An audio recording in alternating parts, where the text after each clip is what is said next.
This is TikTok with AWR, Transformation in Christ Talk. Usapang buhay na binago at patuloy na binabago. Ating mapapanood at mapapakinggan sa ang dako man ng mundo. Hindi man madaling magbago, pero marami nang nagbago dahil kay Kristo. Naging posible sa iba, hindi rin imposible sa iyo. My story could be your story. This is Jazel Diaz. And this is Rocky Lokban. Tara, samahan niyo kami every Tuesday 8 p.m.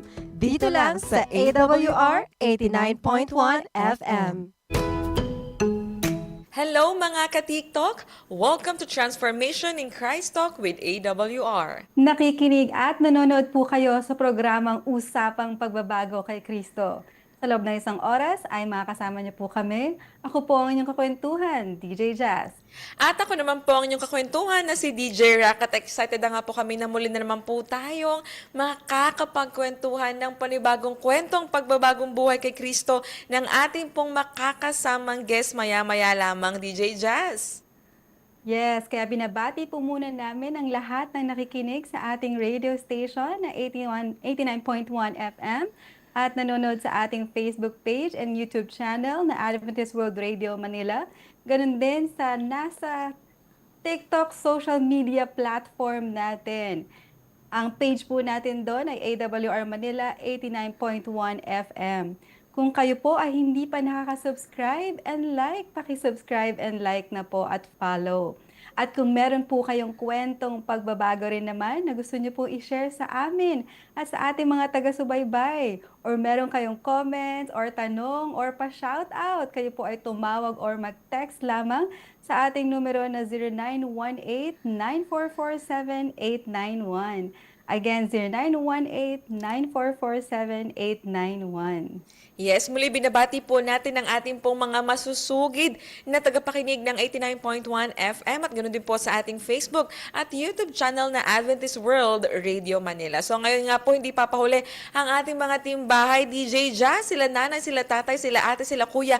Ikaw nga po, manong driver na nagdadrive sa mga oras na ito, aba, wag po ninyong lilipat ang stasyon na inyong pinapakinggan dahil talaga namang for sure ay makaka-relate po kayo sa ating kwento na mapapakinggan maya-maya lamang. So bago ang lahat, DJ Jazz, batiin muna natin ang ating mga ka-TikTok sa Facebook na talagang nagko-comment at nagpapa-shout out.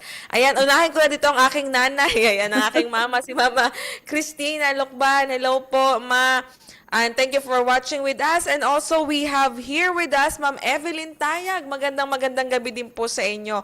At ito, gusto ko lang din batiin, DJ, just na-meet ko to nung last Saturday, si Ma'am Emmy Ebron. Ayan, na-meet ko siya doon sa may Cainta Central Church nung nakaraang Sabado. Hello po, at nice to meet you po, Ma'am Emmy. At maraming salamat po sa pakikinig ngayong gabi. DJ Just, baka may gusto kang batiin. Ayan, of course, nakatune in sa atin si our Christian Roda. Happy Tuesday everyone daw, and from Novaleta, Cavite. And binabati ko rin ang nanonood ngayon na aking kaibigan si Liz, si Marca, and si Hiraya, at sa aking mga kapatid na nakikinig ngayon. Hello sa inyo dyan. Happy viewing, happy listening. Yes, at kung gusto niyo din po magpa-shout out, may mga greetings kayo, may mga birthday or anniversary na gusto niyo pong batiin natin, i-comment niyo na po sa ating comment section kung nasaan po kayo nakikinig ngayon o nanonood para po mabati po namin kayo maya-maya. Ay, mahabol dito si Sir or Ma'am Nefri Miller. Good evening po. Hello din po sa inyo. Ayan, good evening din daw po sa inyo, sabi ng aking mother. Ayan. Sige po, i-shout out niyo, i-comment niyo na po dyan sa ating comment section para ma-shoutout po namin kayo maya-maya. DJ Jazz, sino ba yung ating makakasamang guest ngayong gabi? Yes, of course, may bago na naman tayong kwentong mapapakinggan mula sa ating guest. Ang guest po natin ngayon ay walang iba kundi si Nanay Emmy Foha. Hello po, Nanay Emmy. Hello. Magandang gabi po. Magandang gabi din sa inyong dalawa, DJ Das at DJ Fresh po Doc. yan from Canada. Pumunta Oo ng nga. studio natin. Grabe, fresh from Canada. Bati ka po muna, Nanay Emmy. Yes po. Ayan, tama po ba, Nanay Emmy? Okay, salamat. Magandang gabi po sa inyong lahat. Binabati ko po kayo ng magandang gabi dito sa Pilipinas at magandang umaga dyan sa North America. At maraming maraming salamat na ako ay nakarating dito sa inyong studio. Tuwang-tuwa ako. Sapagkat Okay. lagi po akong nakikinig nung ako ay nandun sa Canada. Pagkagising ko sa umaga, binubuksan ko na po ang AWR. Wow, praise God po, no? Ngayon, hindi na siya nakikinig. Siya na yung kasama natin ngayon Yes, sa totoo. studio. At Excited siya na na. yung mapapakinggan. Yes, Excited din kami, excited Nanay. na kami. Okay. So ngayon, Nanay Emmy, para mas makilala ka ng ating mga listeners, pwede bang i-introduce mo muna yung sarili ko, anong pinagkakabalahan mo? Single ba? Married? Kung taga saan? So, take it away, Nanay Emmy. Sige po. Ako nga pala si Emily Fojas Sagulili. Sagulili dahil sa husband ko, pero ang ginagamit ko talaga ay Emily Foha. Dalaga naman ako ngayon dahil nawala na ang husband ko almost 3 years ago. At ang pinagkakabalahan ko ngayon ay ako ay isang retiree na, pero nagpapatuloy pa rin sa pagtatrabaho para makatulong ako sa gawain ng Panginoon at saka makatulong sa aking mga mahal sa buhay. Yun ang... So, kayo po ba, Nanay Emmy, ilang taon na po? 68 na ako nung March 10. Wow. Mm-mm. Ang alam po namin, kayo po ay galing pa po ng Canada. Tama po ba? Doon na po ba kayo nakatira, Nanay? Doon na ako nakatira since 2000. Kayo po ba ay pumunta lang dito para mag-guest? Ano po Talaga? at Oy, excited na excited ako kasi lagi akong nakakapanood, nagti-testimony. Sabi ko, bakit hindi ako mag-testimony? Baka maka-inspire ako sa iba. Opo. So, nag-try ako nung nakikinig ako sa inyo. Sabi ko, pwede rin akong makapag-testimony.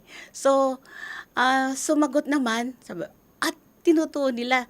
So, excited ako na nung nag-send nga kayo ng so, sinabi ko, darating ako ng March 30 and 31. Nandyan ako sa guest house.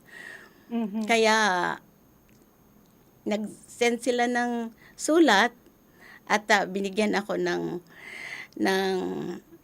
instruction kung ano ang yung gagawin natin ngayon. So, Pero- ibig sabihin talaga, Nanay, bumiyahe pa po kayo dahil talaga isa po sa mga dahilan is para mag-guest po dito? Talagang gusto ko Wow! maka-inspire. Praise the Lord po. Hopefully, Oo. God willing, maka-inspire.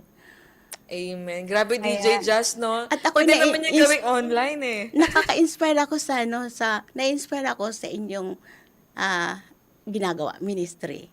Amen. Nako, talagang nakaka-excite, DJ Jazz. Sige, Nanay Emmy, para mas lalo kang ma-excite, sino po ba si Nanay Emmy nung hindi pa po niya kilala yung Panginoon sa kanyang buhay? Nung maliit pa kami, ako ay nakatira sa baryo, sa bukid. Isang mahirap. At yung parents ko ay hindi kami nakakapasok sa simbahan dahil hindi naman sila sumisimba. Wala silang, sinabi nila na sila ay kaanib sa isang relihiyon, pero hindi kami dinadala. So, ang nangyayari sa amin, hindi kami nakakarinig ng religious music sa bahay. Dahil wala nga sinisimbahan sila. Nakakapasok lang sila ng simbahan pag may ikakasal at may ililibing. So, nung ako ay maliit pa, ng elementary, nakakapasok ako ng simbahan, ng ibang iglesia, pag may rasyon. So, papasok kami para mabigyan kami ng rasyon para may pangtawid gutom sa aming pamilya. At laki akong bukid, may sinasaka ang tatay ko. So, doon ako na nagawin na nagtatrabaho sa bukid at pagpapasok kami ng school, dahil sa kahirapan, naglalakad, kung minsan walang tsinelas, dahil gusto kong makapag-aral, nagtitiis ako, lalakad kami ng 5 kilometers, papasok sa school, walang baon, uuwi, wala namang kakainin kundi kanin lang, asin at tuyo, o kung may tuyo, salamat. Ganon. Tapos, nung high school na ako, natuto akong first year high school, dyan sa sayawan, sa barkada. Tumikim din ng pagsigarilyo. Pero, hindi, tumikim din ako ng inom ng beer. Pero, hindi naman talagang naglalasing. Tumitikim dahil sa barkada. Tapos, natuto akong sayawan. Masaya dahil siyempre kasama mo yung crush mo o nagkakrush sa iyo. Inuumaga sa sayawan at nakakarating sa iba't ibang lugar. Yun ang buhay ko lang na walang simbahan na pinapasukan. At pero nung high school ako, may pumupunta sa bahay na magaganda ang suot. Nagbibenta ng mga libro. Pero hindi ko alam kung ano yun, sino sila.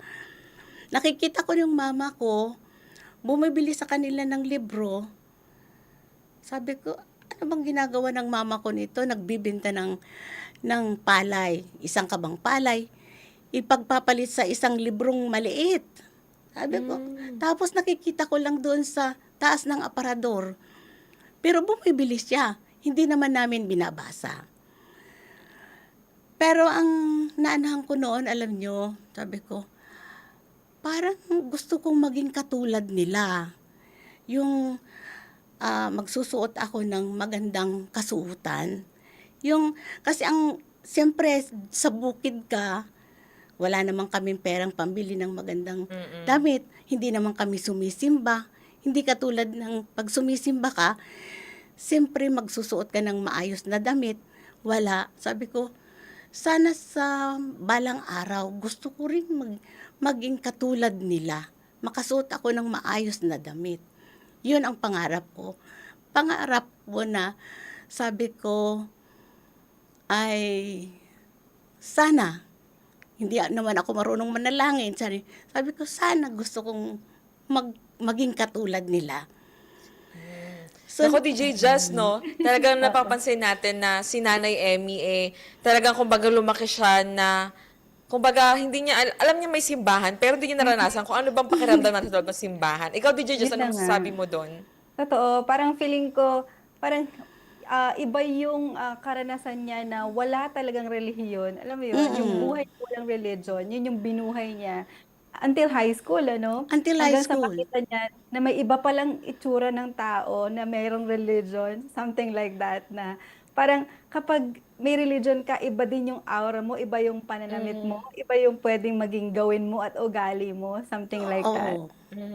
Yan. Naku, DJ Jazz, simula pa lang yan. Pero nakikita na natin kung saan papatungo yung ating kwentuhan, ano? Totoo. Pero DJ Jazz, bago tayo magpatuloy sa ating kwentuhan ni Nanay Emmy, sa mga ka-TikTok natin na nakikinig ngayon, kung may mga reflection na kayo agad, i-comment nyo na po dyan para mabasa po natin maya-maya. Pero medyo puputulin lang po muna natin ng konting ating pagkakwentuhan, DJ Jazz, at atin mo na pong mapapakinggan ang isang napakagandang awiting may pinamagatang Kay Jesus Manawagan by the Bereans.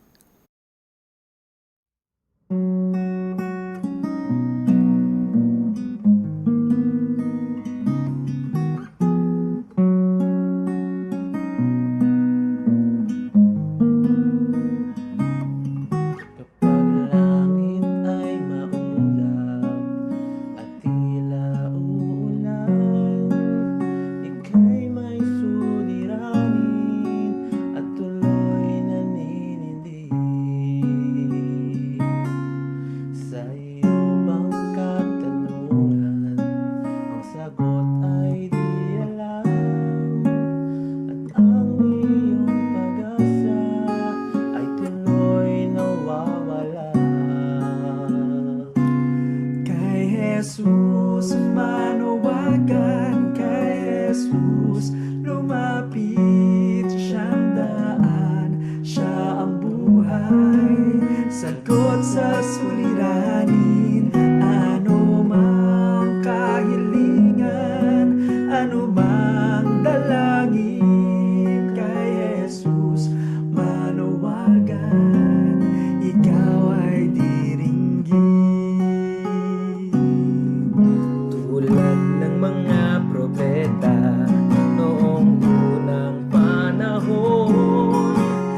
Diyos nagtiwala.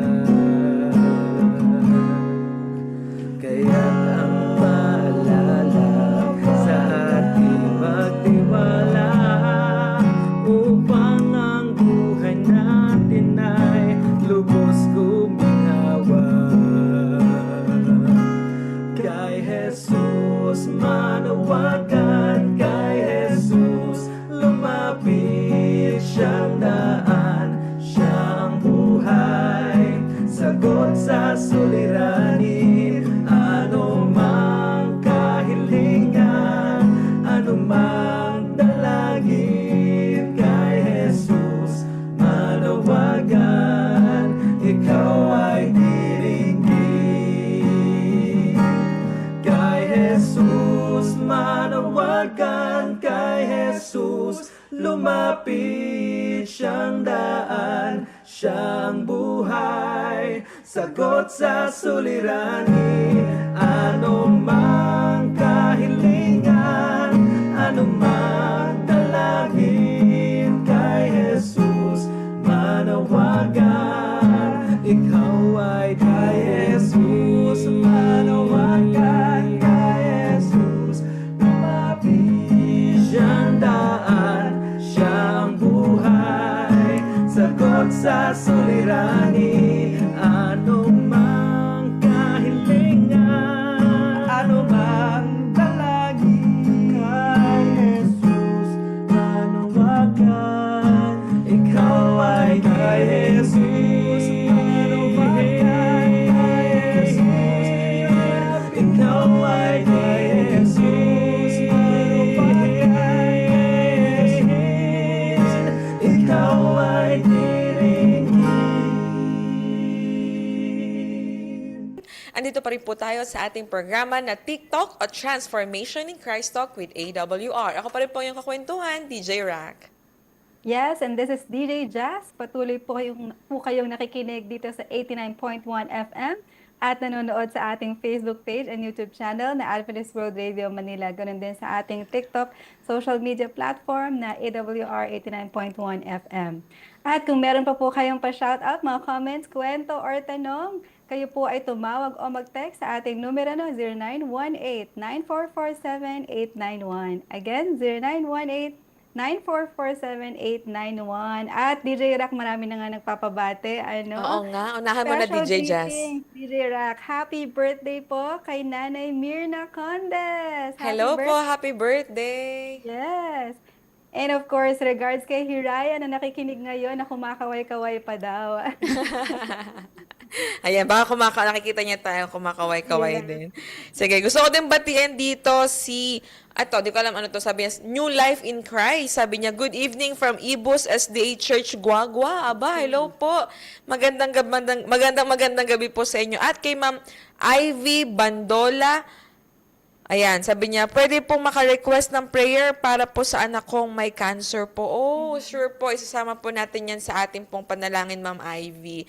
And of course, we have here Ma'am Miles Osol. Ayan, may request din po siyang panalangin para po sa Lumukso family na nasa hospital, nagli-labor daw po at ooperahan. Ayan, sige po. Isama din po natin yan sa ating panalangin. Kung may mga nais po kayong ipa-shout out, isama sa prayer, mag-comment po kayo sa ating comment section para po ma-shout out din po namin at maisama din po namin sa prayer. At kay Ma'am CF or Sir, CF Richard Galang, amen. Ayan, nagpapa-amen siya sa ating napag-uusapang kwento ng pagbabagong buhay ni Nanay Emmy. So now, DJ Jazz, may mga gusto mo bang batiin o diretso na tayo sa ating kwentuhan? Ayan, gusto na natin ipagpatuloy ang kwento ni Nanay Emmy. Nanay Emmy, ituloy niyo po ang ating kwentuhan. Gusto po nating malaman paano niyo po na-encounter o nakilala si Kristo sa buhay niyo. Okay. Pagkatapos ko ng high school, dahil sa wala namang hirap sa buhay ang parents ko, ay hindi nila mapag-aral sa high school, sa college yung kanilang mga anak, na tumigil ako ng pag-aaral. Tapos, dumating nung ako ay nasa Rojas, Mindoro, may dumalaw na pinsan ko. Pwede mong banggitin, ang pinsan ko late Vince Perolino. Naghanap sila ng kasambahay. Tapos ang kasambahay nila ay pag-aaralin nila. Nakatira sila sa PUC, Baisa Campus. Sabi, baka gusto ko daw pumunta at sumama sa kanila. Interesado ako dahil sa paaralin nila. So, sumama naman ako. Tapos, nung nandun ako sa kanila, ay Adventist sila. Mhm. Mhm. Nag-aaral sila ng Bible. Nag-aaral sila ng Bible gabi, umaga, gabi, umaga. Nahihiya ako, natatakot ako kasi pababasahin nila ako. Hindi ako marunong. Hindi ako marunong magbuklat. First time ko magbubuklat, sabi, anong gagawin ko nito? Siyempre, mahihiya ako dahil kung ikay nakatira sa bukid, tapos pagbabasahin kanila at natatakot ako. Tapos ang kinakatakutan ko, mag-memorize ng memory verse. Mapapahiya ako dahil hindi naman ako marunong mag-recite ng memory verse. Sabi ko, ano nang gagawin ko? Napasubo yata ako dito. Parang gusto ko nang mag-back out, umuwi. Dahil laging pababasahin ka ng Bible. Pero sabi ko sinabi ko na nung ako ay nag-aaral, may bumibisita na magaganda ang damit. Sabi ko, gusto kong maging katulad nila. Pag ako ay, balang araw, gusto kong maging katulad nila. Nahihiya ako sa kanila dahil sa ako'y nahihiya na hindi ako marunong, sabi ko, dapat pag-aralan ko ito bago dumating yung worship na naman. So, na-encourage ako may nag-encourage sa akin na mag-enroll sa Voice of Prophecy doon sa Baisa. Sa Imelda kami sila nakatira noon. So, doon ako nag-aaral ng Voice of Prophecy hanggang natapos ko yung 24 lessons kay Kuya Jun Fidakan. At in-invite nila ako doon. In-invite din ako ng iba na umattend ako ng crusade ni Elder Ditamor sa Manila Center. Pinipilit, ini-encourage. Kung minsan pinipilit, ini-encourage na magpabinyag. Sabi ko, hindi ako magpapabinyag. Dahil ang sarap kaya kumain ng bawal. Yung katulad ng hipon. Ang sarap magsasayawan. Sabi ko, parang hindi ko. Pero, sabi ko, Panginoon, subukan kita. Pag ako ay umuwi ako sa Rojas na ikakasal yung ate ko, siyempre makikita ko yung boyfriend ko. Magsasayawan. First dance, last dance. Pag ako ay hindi na-overcome ko yung tukso na kakain ako ng bawal, yung mga pinagbabawal, yung katulad ng baboy, hipon, dahil yun ang handaan sa kasalan ng hindi Adventist. At hindi ako, na-overcome ko na hindi ako magsasayaw. Sabi ko, baka ako talaga ay gustong umanib doon sa kanilang sinasabi, yung church ng Adventist. Na-overcome ko. Sabi ko, parang ako ay handa na, sabi ko. So pagbalik ko, ay natapos yung 24 lessons ng Voice of Prophecy, nagpabinyag ako. At pagkatapos kong pabinyag, umuwi ako sa Mindoro. At inano ko na sa parents ko, sa mga kapatid ko na ako ay Adventist. At alam nila na hindi dapat ako kakain ng pinagbabawal at nag-enroll na rin. Hindi na ako nag-aral sa Manila, kundi doon na ako sa Mindoro nag-enroll. Gusto ko sanang maging nursing pero wala naman ang ipagpapaaral ang parents ko. So, nag-enroll ako sa government school, sa Bungabon School of Fisheries. Dahil walang halos tuition doon, halos libre. Kaya, ang ibig ko, gusto ko lang makatapos. Gusto ko lang mabago ang aking buhay. Gusto ko lang mabago ang buhay ng aking pamilya. Kaya, nagsumikap ako dahil sa gusto ko ang pangarap ko ay makapagdamit ng maayos na hindi laging ang suot namin ay yung nagtatalok, yung suot sayawan. Kaya sabi ko gusto ko talagang mabago ang buhay ng aking pamilya. At isinare ko talaga sa aking pamilya yung natutuhan ko sa Voice of Prophecy at sa Bible. Yun ang isinare ko sa kanila. Ayan, Amen. praise the Nakakatuwa, Lord. DJ Just, no? Na para talagang, totoo yun, ang hirap ma-overcome ng mga bagay na nakalakihan mo talaga. Pero kapag nakita talaga ng Panginoon yung desire mo na sumunod sa Kanya, talagang gagawa at gagawa ng kaparaanan yung Panginoon para tanggapin mo talaga siya. Ano masasabi mo doon, DJ Jazz? Alam mo, DJ Rock, sabi nga ni nanay kanina, nung umpisa, hindi siya marunong manalangin. Pero feeling ko kasi yung mga whisper in her heart, yun mo yun, yung mga small desires niya sa puso niya, panalangin na yun eh. Yung sabihin niya na gusto ko manamit din ng kagaya ng mga bumibisita sa bahay namin. Na Mga nagtitinda ng- kolportor yun. Yes, we call them kulpultor or literature evangelist po sa panahon natin ngayon. And I believe narinig ng Panginoon yung mga maliliit na padalangin, yung whisper ng heart ni nanay. Even yung gusto makapag-aral, DJ Rock, hindi talaga madali yun sa sitwasyon nila. Pero I believe way din yun ng Panginoon. Imagine, dahil mag-aaral daw siya sa Baysa, ay sumama siya doon. At Totoo. nakilala niya si Kristo, at ang Seventh-day Adventist nung sumama siya sa Baysa. Kasi nga dahil sa pag-aaral na gusto niya. So talagang may way ang Panginoon para maipakilala din ang kanyang sarili sa atin. Oo. Amen. Totoo. Nanay Emmy, sa mga na-share niyo po, sa mga nabahagi niyo po na kung paano niyo po nakilala yung Panginoon, ano naman po yung ginawang pagbabago ng Panginoon po sa buhay niyo so far?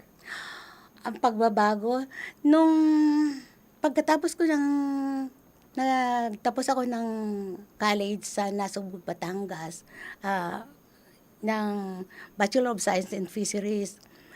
Pero ang pinakamaganda, ang pagbabagong pinaka nangyari sa buhay ko, hindi ako nain sa pamamalakaya ng isda, kundi ako ay nain sa pamamalakaya ng mga tao. Naging fishers of men ako. Hindi Amen. So, nung natapos ko ng college, nagturo ako ng sandali sa fisheries school.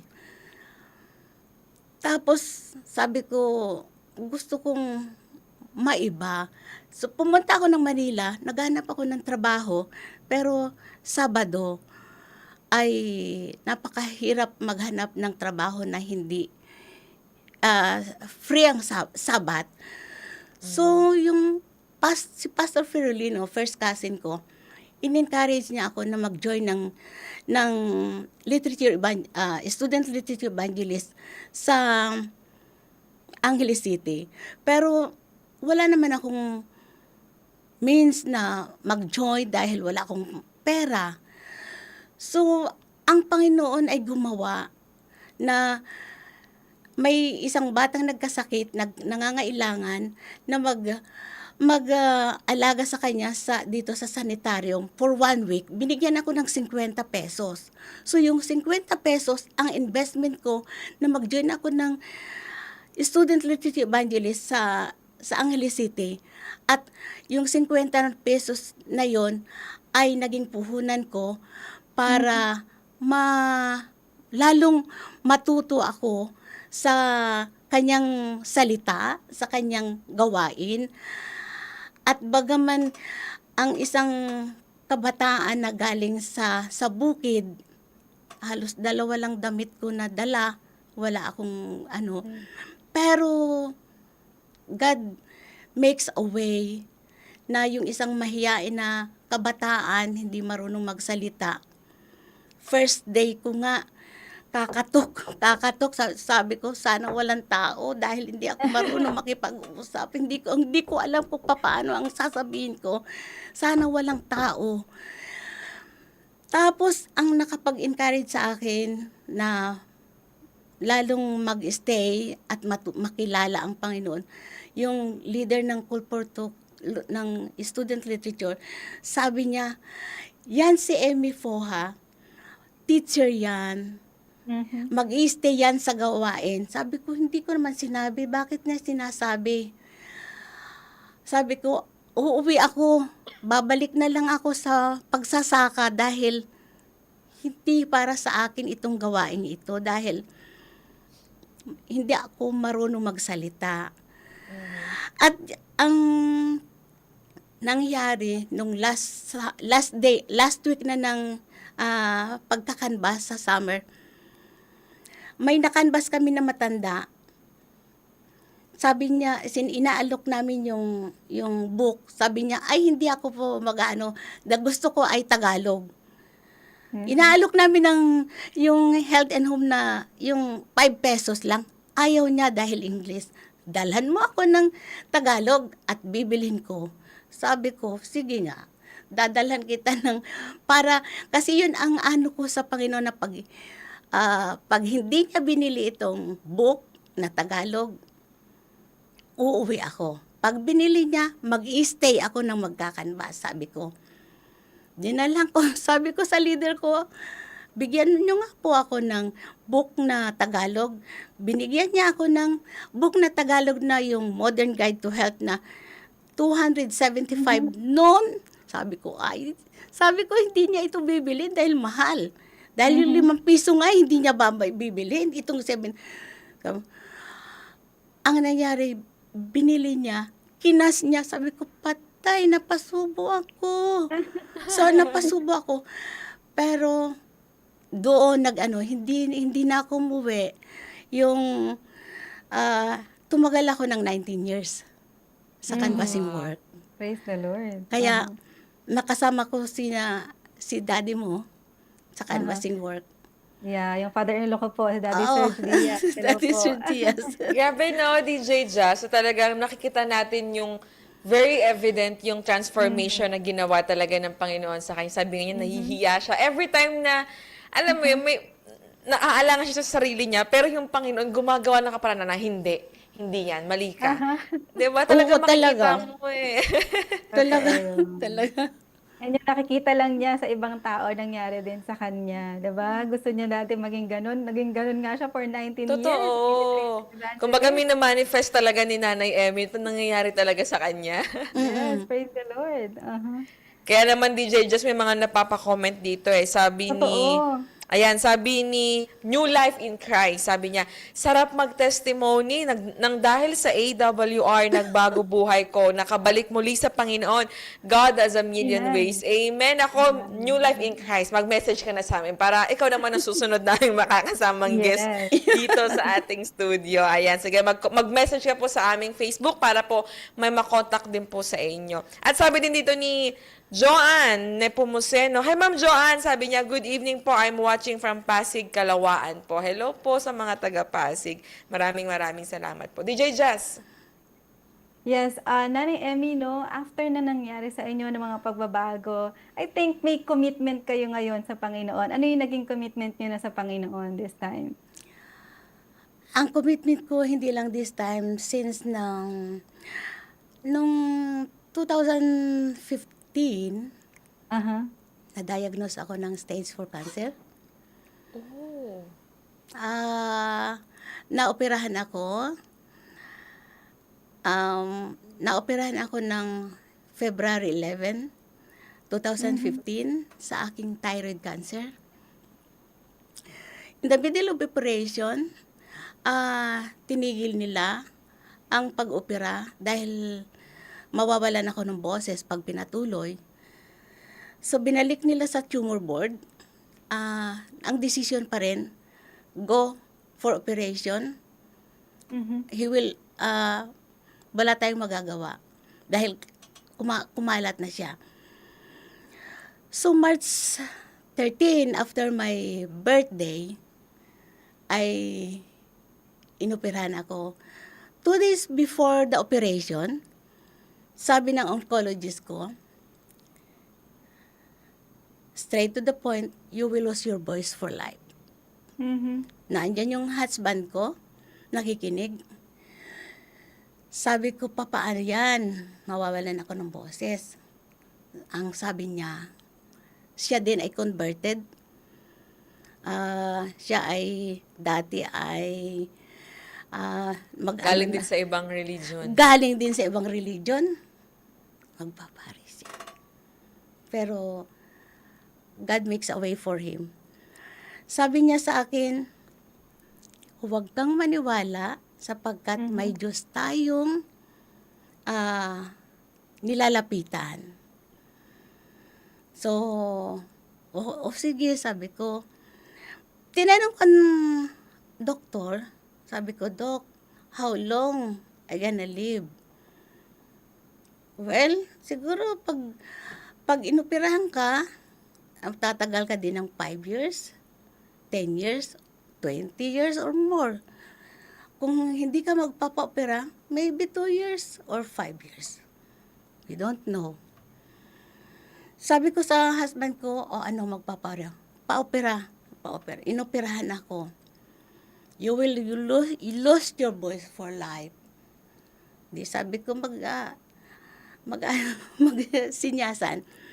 Nung nandun na ako malapit na ako sa operating room, dinala na ako. Nakita ko na nga talaga yung may tube dito. Kasi sabi ko, talagang totoo na to.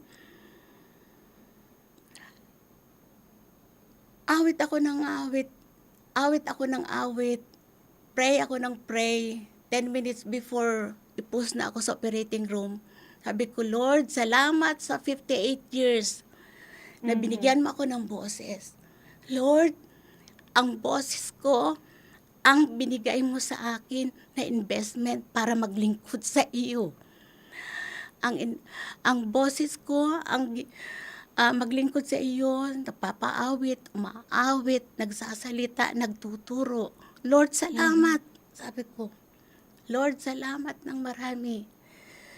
Sapagkat itong boses ko, ang ginagamit ko sa pagtatrabaho ko. Kung mawawala ang boses ko, paano ako makapaglingkod sa iyo?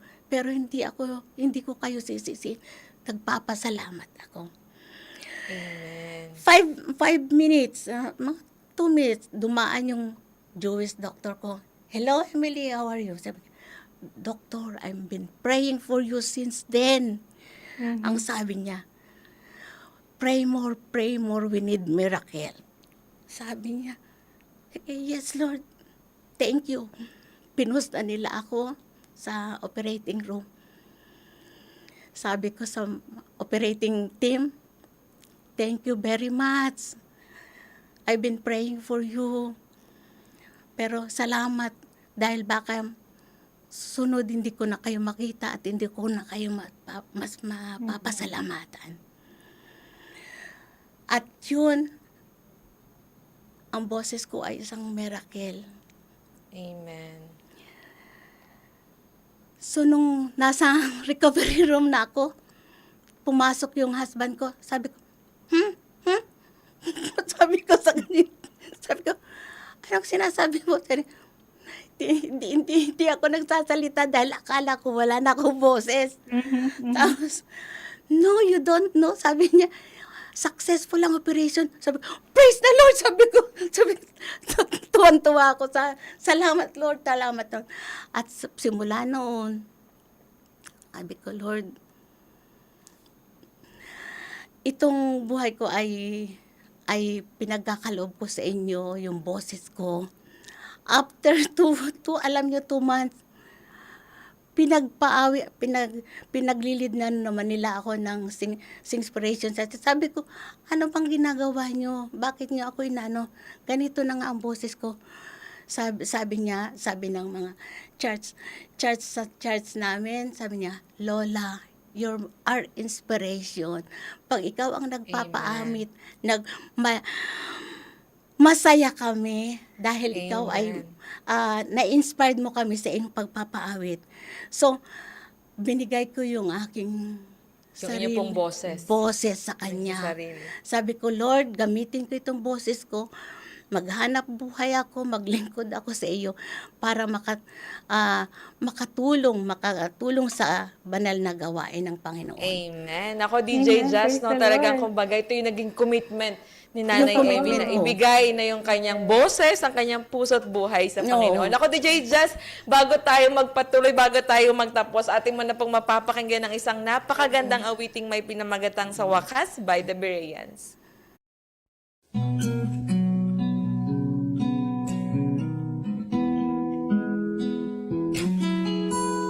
Pagod ka na ba sa araw-araw? Walang magawa, gustong sumigaw. Problema tila ay walang hangganan.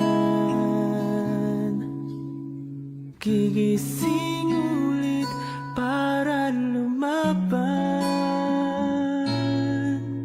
Manali kumapit, may awatin ang langit. Ngunit di ka may pag-asa, pupunasan niyang luha.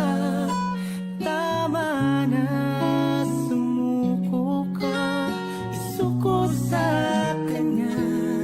Buong buhay at lakas, babaguhin niya lahat sa wakas.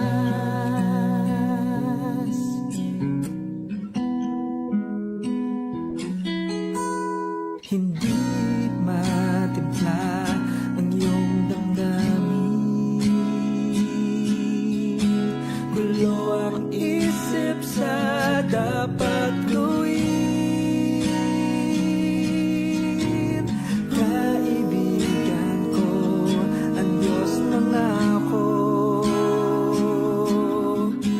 Siya'y kasama mo hanggang sa dulo. Manali kumapit, may awan din ang langit. Ngunit di ka may pag-asa, pupunasan niyang luha. Tama na, sumuko ka, isuko sa kanya. Buong buhay at lakas, babaguhin niya ang lahat sa wakas.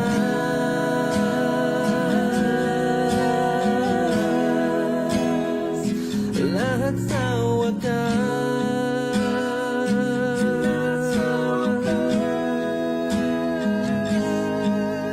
Manali kumapit, may awatin ang langit. Ngunit di ka may pag-asa, pupunasan niyang luha. Tama na, sumuko ka, isuka sa kanya. Buong buhay at lakas, babaguhin niya ang lahat sa wakas. May awatin ang langit, lahat sa wakas. Pag-asa, babaguhin niya lahat sa wakas. Babaguhin niya lahat sa wakas.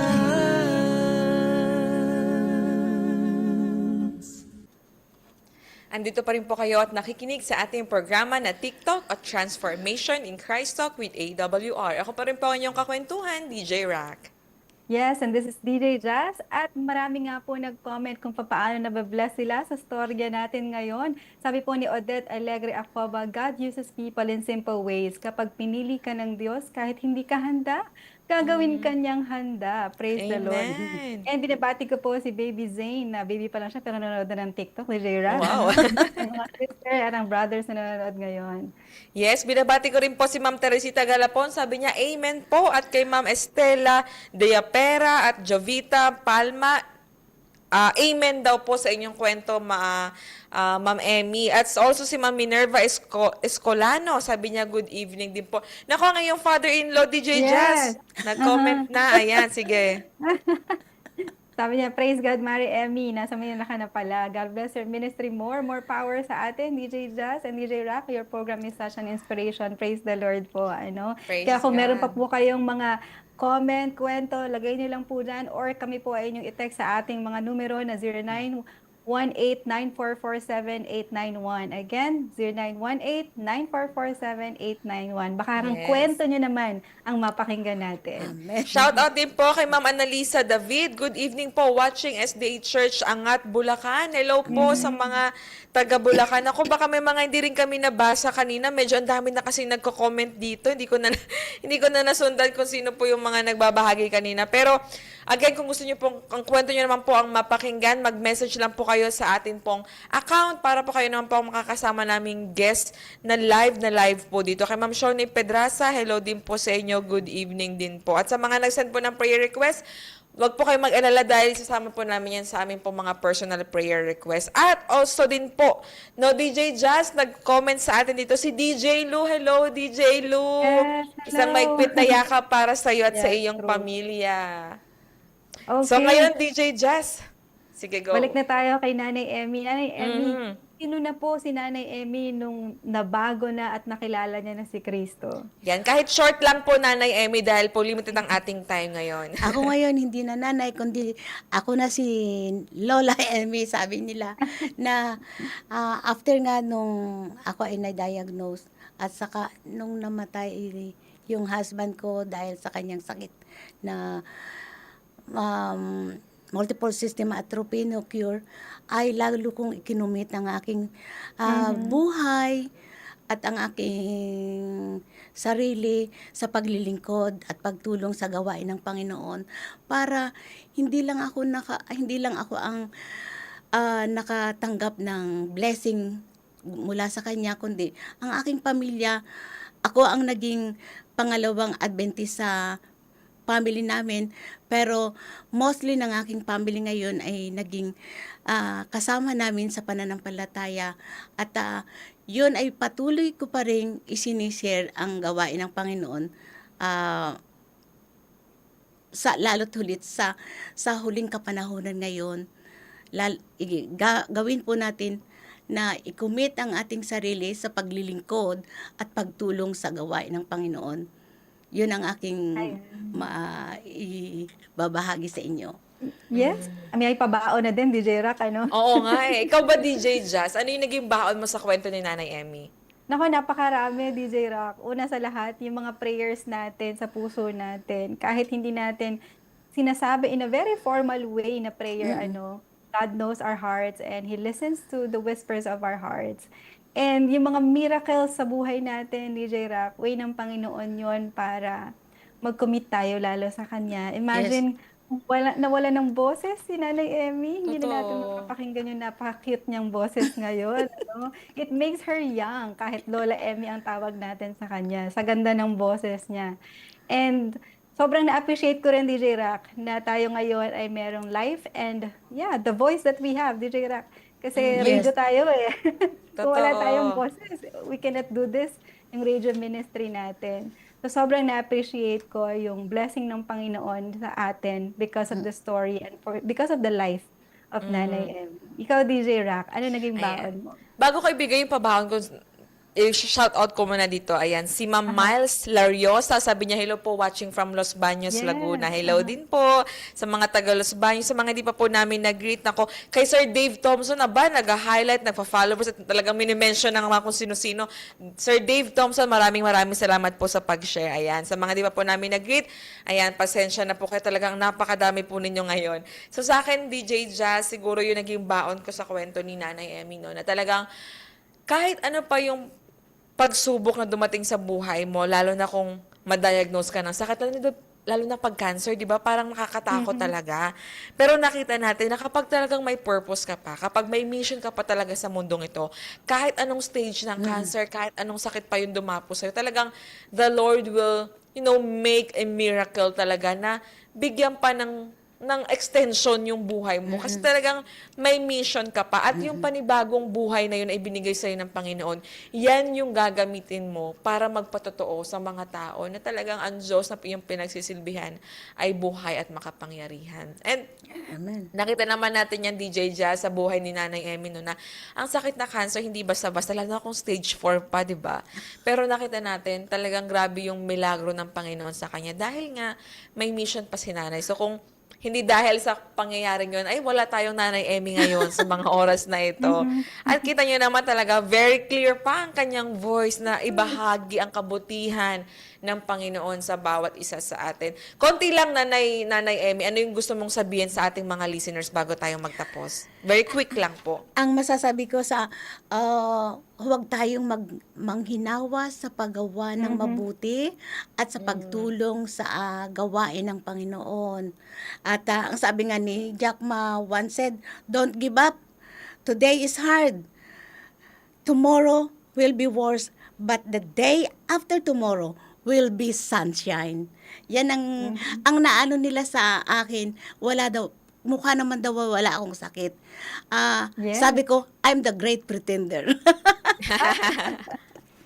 Nako, maraming salamat, Nanay Emmy. Sabi nga dito ni Ma'am Japa Montesa, hello po, Auntie Emily, and to you, DJ Jazz and DJ Rock. Yeah. Hello din po sa inyo. Kay Ma'am Pamangkin Jovita ko din. Palma. Pamangkin ko Yes. yan. Pamangkin niyo. Alright. Oh, hello po. Alam mo, DJ Rock, hindi lang she's the great pretender pero God is kasi the great healer. Yeah. Amen. Yes. And heal talaga siya ng Panginoon in many different ways. Yes. Sobrang nakaka-inspire po ang story niyo, Nanay Emmy. Maraming salamat po. for Maraming taking the salamat time, din. Yes. to share Thank it sa you. aming lahat. You're welcome. Yes po. Maraming salamat, Nanay Emmy, sa pagbabahagi ng iyong kwento, DJ Jazz, sa pagsama sa akin tonight at sa ating mga ka-TikTok na talagang patuloy na sumusubaybay at nakikinig sa ating pong programa. Muli, maraming salamat po sa pagsama sa amin tonight at patuloy niyo pa rin po kami samahan every Tuesday, 8 p.m. dito lamang sa AWR 89.1 FM at ganoon din po sa ating Facebook at YouTube channel na Adventist World Radio Manila. Amen. Muli, this is DJ Jazz na nagsasabing, just have Jesus in your life and sure ang pagbabago. At ako pa rin po ang inyong kakwentuhan na si DJ Rock na nagpapaalalang Rocky Road man ang buhay, pero si Kristo ang nagbibigay ng tunay na kulay. Muli, this is TikTok, Transformation in Christ Talk. Talk.